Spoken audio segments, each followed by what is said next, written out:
18 taon si Okunko nang matalo niya si Amalenzi, isang pusa sa kanilang nayon na siyang nagpakilala sa kanyang katapangan.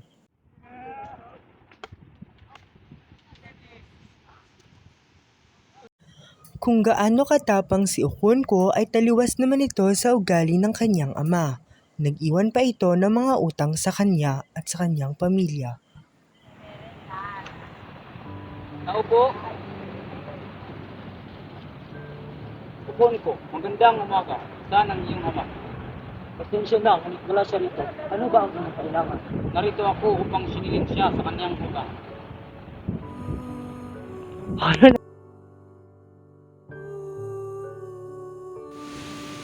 Magandang umaga, amigo. Magandang umaga. Nang magkapera na siya ay nagpundar siya ng mga negosyo at bumili ng mga hayop. Ang iyong sadya? Nais ko sanang bumili ng baka, kalabaw at saka kabayo. 2,000. Kunin ko na. Sa'yo ng sukli.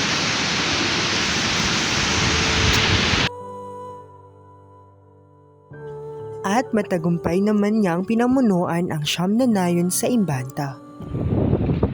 Pinapatawag ko kayo dito dahil nais kong sanayin ang inyong mga anak na lalaki sa pakikinig mo.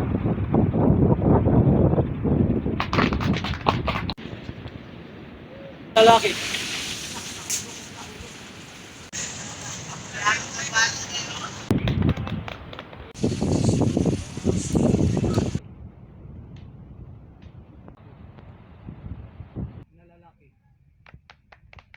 Nang dahil sa kahirapan ay hindi agad sila nakapag-asawa ni Ikwefi, ang kanyang unang pinakamamahal.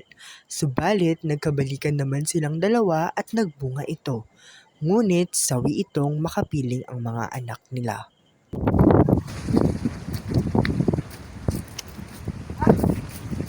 Ko, sakit na tiyan ko.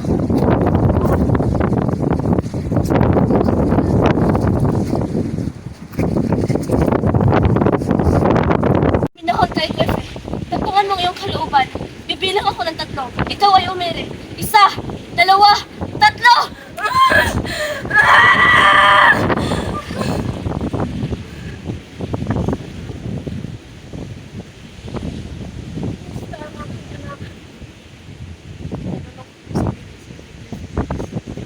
Sampung na iyong isinila. Isa lamang ang nabuhay. Ingatan mo ang aking anak. Nang dahil sa kanyang katapangan ay kinilala siya bilang bagong lider ng Imbanta. Siya rin ang napiling mag-alaga kay Ikimifuna.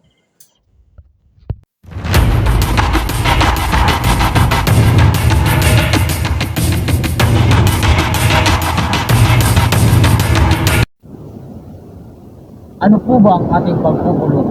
Magandang umaga mga kanay. Nais kong ipagpaalam sa inyo na tiyukon ko na ang ating bagong leader. Kung tanggapin niyo siya ng mabuti.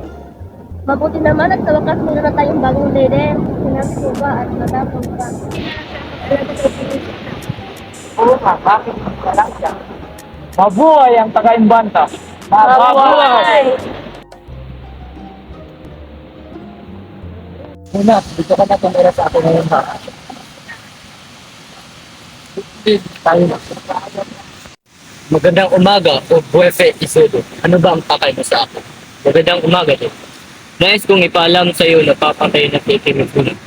Kaya hindi ka dapat makialam sa ikasagawan iyon ng mga kalalakyan ng mga.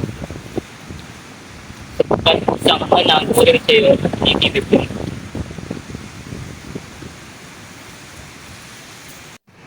Titimig ko na, pinapatawag kami kaya sa dalampasigan. Mama ka sa mga kalalakyan.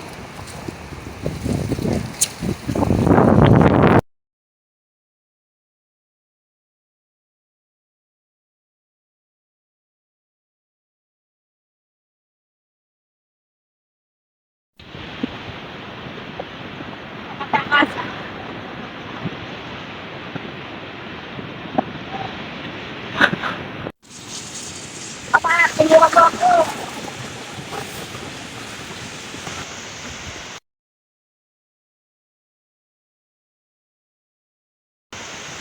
Ito marin mo nagsisisi siya na pinatay niya si Ikimifuna dahil lamang sa katapangan na kanyang ipinakita. Anak-anakan na kasi ang turing ito, kung kaya't hindi niya matanggap na nawala na ito.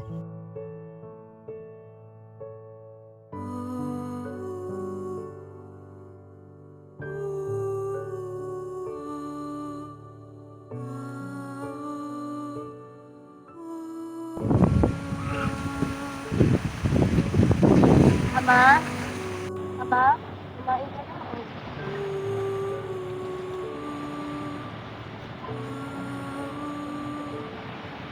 Nagtungo si Okunko sa kanyang matalik na kaibigan na si Obiereka upang humingi ng payo. Nagkasakit naman si Izina at tinulungan ito ni Obiereka. Ganang hapon ka, Izina. Ano nga pinagkakal? Dahil ka sana humingi ng payo tungkol sa pagkamatay ng Timothy. Wala na tayo magagawa. Nangyari na ang lahat. Makabilang buhay na kapag naman ang lahat. Listen ko.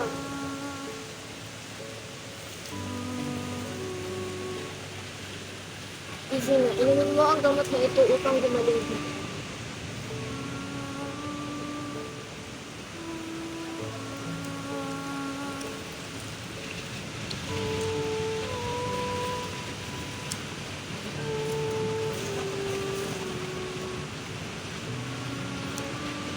Nalaman ni Okunko na pumanaw na si Ogbuefe Izudo. Subalit, nagsitakbuhan ng mga tao roon nang pumutok ang kanyang baril sa nito.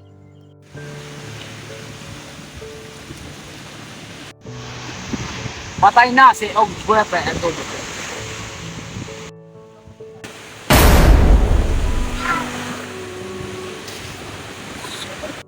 Nang dahil sa pagkasala sa bathalang lupa, siya ay ipinatapon sa isang lugar at sinunog ang kanyang mga ari-arian at tirahan.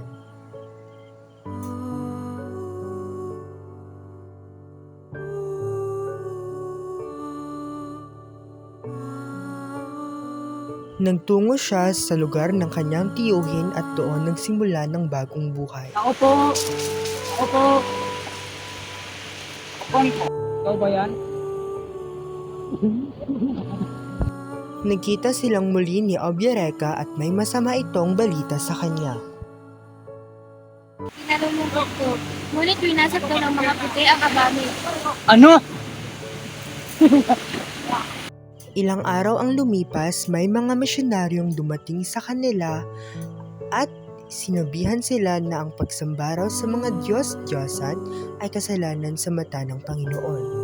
Kung kaya't, ang ilan sa kanila ay lumipat ng relihiyon.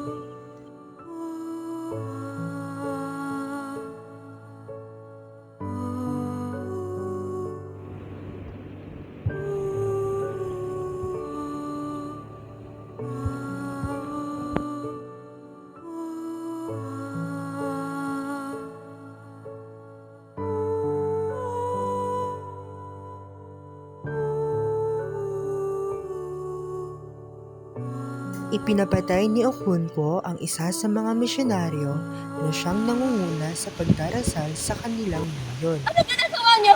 Bitawan niyo ako!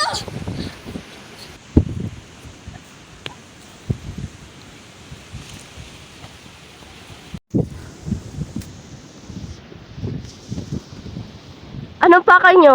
Paalam.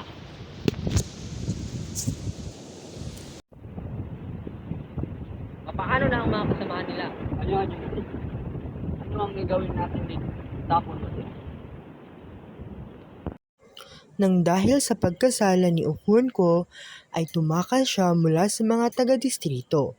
Hinanap siya ng mga ito, ngunit nagulat sila nang makita nila itong nakabitay sa isang puno. Kita mo ba sa ulo? Tingnan natin doon sa pagpapit ng bayan. Tara! Tara! Ayun siya, oh! Hala! Anong mangyari sa kanya?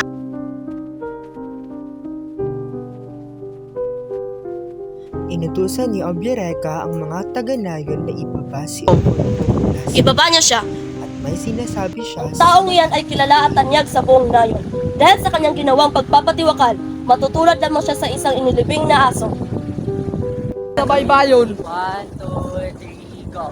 At iyon po ang aming maikling pelikulang pinamagatang Taglisan. Tumaan na naman ka, di ba?